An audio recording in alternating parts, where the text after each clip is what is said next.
வணக்கம். ஒரு கேள்வி.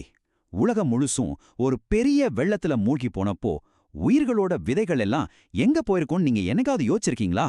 இதுக்கான பதில் நம்ம தென்னிந்தியாவுல இருக்கிற ஒரு பழமையான கோயில்ல மறைஞ்சிருக்கு. வாங்க, அந்த ஆதி கும்பேஸ்வரர் கோயிலோட பிரபஞ்ச ரகசியத்தை நாம சேர்ந்து தேடுவோம். இந்த ஒரு கேள்வி தான் எல்லாத்துக்கும் ஆரம்பம். பிரளயம், அதாவது பூமி மொத்தமும் தண்ணியில மூழ்கியிருந்த அந்த காலகட்டத்துல உயிர்களோட ஆதாரம் என்ன ஆச்சு, எங்க பத்திரமா இருந்துச்சு? இந்த கேள்வி தான் நம்மள பலாயிரம் வருஷம் பழமையான ஒரு கோயிலோட வாசலுக்கு கூட்டிட்டு போகுது. சரி, இந்த கோயிலோட கதையே ஒரு மிகப்பெரிய வெள்ளத்திலிருந்தும் அதுல மிதந்து வந்த ஒரு தெய்வீக பானையிலிருந்து தான் தொடங்குது. அதுதான் இந்த இடத்தோட புராணத்துக்கே அஸ்திவாரம். இது வெறும் கற்பனை கதை இல்லங்க. இதோட மையம் நம்ம தமிழ்நாட்டுல கும்பகோணத்துல 1000 வருஷத்துக்கும் மேல கம்பீரமா நிக்கிற ஆதி கும்பேஸ்வரர் கோயில்ல தான் இருக்கு. அந்த கோயிலோட பேர்லயே அதோட ரகசியம் இருக்கு பாருங்க. கும்பேஸ்வரர். இதுல கும்பம் அப்படின்னா ஒரு தெய்வீக பானைன்னு அர்த்தம். இந்த கும்பம் தான் நம்ம கதையோட ஹீரோ. புராணம் என்ன சொல்லுதுன்னா, உலகம் மொத்தமும் தண்ணில மூழ்கிட்டு இருந்தப்போ படைப்பு கடவுளான பிரம்மா ஒரு சூப்பரான ஐடியா பண்ணாரு.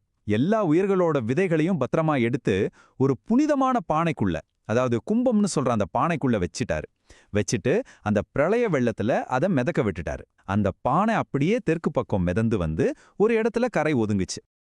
ஓகே, பானைக்கரைக்கு வந்துடுச்சு. ஆனா அதுக்குள்ள இருந்த உயிர்கள்லாம் எப்படி திரும்பவும் பூமிக்கு வந்தது? இங்க தான் நம்ம சிவபெருமானோட என்ட்ரி நடக்குது. அவரோட ஒரு செயல்தான் இந்த உலகத்தோட மறுபிறப்புக்கே காரணமா இருந்துச்சு. அந்த கும்பம் கரை ஒதுங்கி நின்னப்போ சிவபெருமான் ஒரு வேடன் ரூபத்துல அங்க வந்தார். அவர் தன்னோட வில்லிலிருந்து ஒரு அம்பை எய்தார்.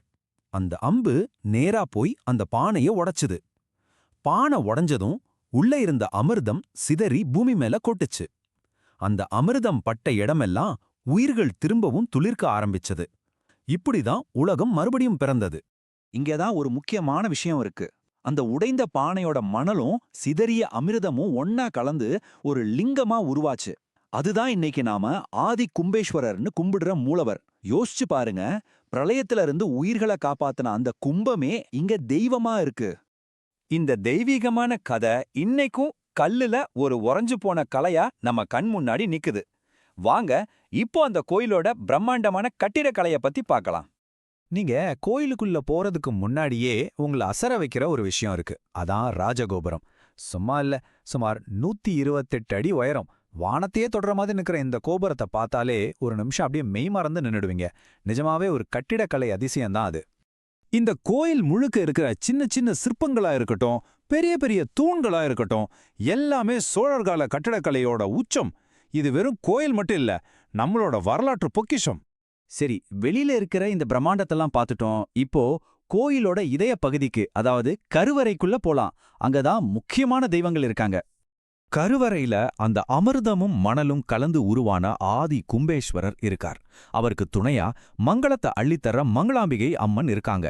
இவங்க 2 பேரும் சேர்ந்துதான் இந்த தலத்தோட தெய்வீக சக்தியா விளங்குறாங்க. இந்த கோயில்ங்கிறது வெறும் கட்டிடமும் சிற்பமும் மட்டும் கிடையாது. அதோட ஆன்மாவே இன்னைக்கும் உயிர்ப்போட கொண்டாடப்படுற பண்டிகைகள்லயும் மக்கள் நம்பிக்கைகள்லயும் தான் வாழ்ந்துட்டு இருக்கு. இதுல ரொம்ப முக்கியமானது 12 வருஷத்துக்கு ஒரு தடவை வர்ற மகாமக திருவிழா. அன்னைக்கு லட்சக்கணக்கான மக்கள் இங்க இருக்கிற குளத்துல நீராடினா எல்லா பாவங்களும் போயிடும் நம்புறாங்க. அந்த ஒரு நாள்ல இந்த ஊரே ஒரு பெரிய ஆன்மீக திருவிழா கோலம் பூண்டுடும்.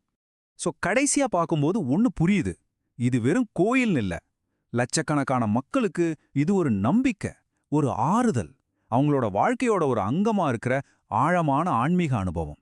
அப்போ யோசிச்சு பாருங்க, ஒரு கோயிலுங்கிறது வெறும் செங்கலும் கல்லும் சேர்ந்த ஒரு கட்டிடம் தானா, இல்ல அதுவே பிரபஞ்சத்தோட ரகசியங்களை எல்லாம் பத்திரமா வச்சிருக்கிற ஒரு தெய்வீக கலசமா?